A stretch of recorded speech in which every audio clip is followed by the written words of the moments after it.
নন্দীগ্রাম ভেকুটিয়া অঞ্চলের ৩৬ নম্বর বুথে তৃণমূলের এক ভোট কর্মীকে মারধরের অভিযোগ উঠল বিজেপির বিরুদ্ধে। অস্বীকার বিজেপির।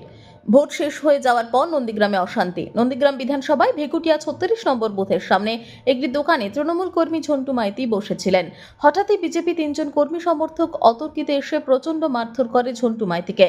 ঝন্টু মাইতি বলেন, আমি দীর্ঘদিন ধরে বাইরে কাজকর্ম করি, দলীয় তৃণমূল কর্মী সমর্থক হলেও কোনো রকম দলীয় কাজকর্মের সঙ্গে যুক্ত নয়। কেন আমাকে মারলো বুঝতে উঠতে পারছি না।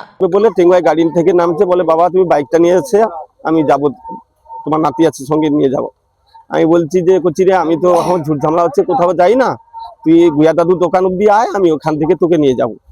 আমি এখানে দোকানে বসি, এসে এলো বাটারি মারা। বুদ্ধদেব দাস আর বুবুন মাইতি, ও দুজন দাঁড়িয়ে ছিল, একসঙ্গে আসছে, মতিলাল মেরেছে। ওরা বিজেপি করে, আমি তৃণমূল করি। আমি গালিগালাজ যদি করছি, আমার এখানে যে দোকানদারের দোকানে বসেছিলাম ওদেরকে জিজ্ঞাসা করুন।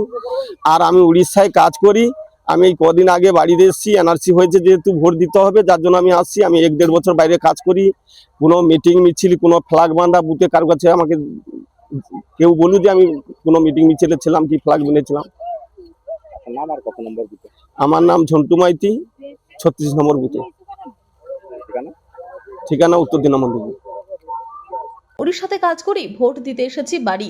কোনো রকম রাজনৈতিক কর্মকাণ্ডের সঙ্গে যুক্ত নই। ফ্ল্যাগ ফেস্টুন কোথাও মারিনি, কাউকে কোথাও হুমকি দিইনি। তারপরেও কেন আমাকে মারধর করা হলো বুঝতে পারছি না। বিজেপির অভিযোগ, নোংরা ভাষায় গালিগালাজ এবং সিআরপিএফ চলে গেলে মা বোনেদের কটূক্তি করেছে ঝন্টু মাইতি। ঝন্টু মাইতিকে হাসপাতালে চিকিৎসার জন্য নিয়ে যাওয়া হয়। নন্দীগ্রাম থানার পুলিশ ঘটনার তদন্ত করছে। বিজেপির নেতা ধনঞ্জয় খড়া জানান, নন্দীগ্রামে শান্তিপূর্ণভাবে নির্বাচন হচ্ছে, তাই 92/93% বুথে বুথে ভোট পড়েছে। তবে ভোটের পর এই ধরনের অশান্তি কাম্য নয়। ভোটের আগের দিন তৃণমূল নেতৃত্ব সহকর্মীরা ভয় ও হুমকি দেখিয়েছিল, তারই বহিঃপ্রকাশ ঘটেছে। এই ঘটনা কাম্য নয়। তৃণমূল সমর্থিত আক্রান্ত ঝন্টু মাইতি জানান, আমি কোনো গালিগালাজ করিনি, এলাকায় মানুষকে হুমকি এসব কিছুই করিনি। বিজেপি কিছু নেতা আমাকে মারধর করেছে। সর্বত্র পিসফুল নির্বাচন হয়েছে।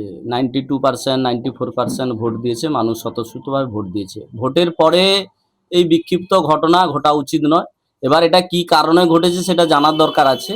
আমি যেটুকু খুঁজ নিয়ে দেখেছি, ওখানে ভোটের আগের দিন রাত্রে বা তার আগের দিন জেলে মারা পাশের বুথ আপনারা দেখেছেন, রাখরি ঘোড়া, শঙ্কর ধাড়া, শম্ভু ঘোড়া, তৃণমূলের এক ঝাঁক নেতৃত্ব সেখানে গন্ডগোল করেছিল।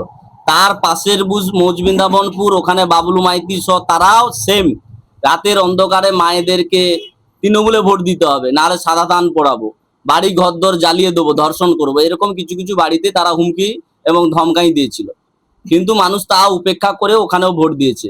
সেই রাগের বা মানুষের যে ক্ষোভ, তার একটা হয়তো সামান্য কিছু একটা ঘটনা ঘটেছে, এটুকু আমার কাছে ইনফরমেশন আছে। তবে আমরা চাইছি সবাই শান্তিপূর্ণভাবে, যেভাবে ভোট হয়েছে শান্তিপূর্ণভাবে থাকুক। তার জন্য যা করার ব্যবস্থা প্রশাসন করুক, আমরা অবশ্যই সেই দিকে হাত বা সহযোগিতা মেলাবো। আমার নাম ধনঞ্জয় খড়া, নন্দীগ্রাম মন্ডল 1, ভারতীয় জনতা পার্টির Mondal president. Report PB news.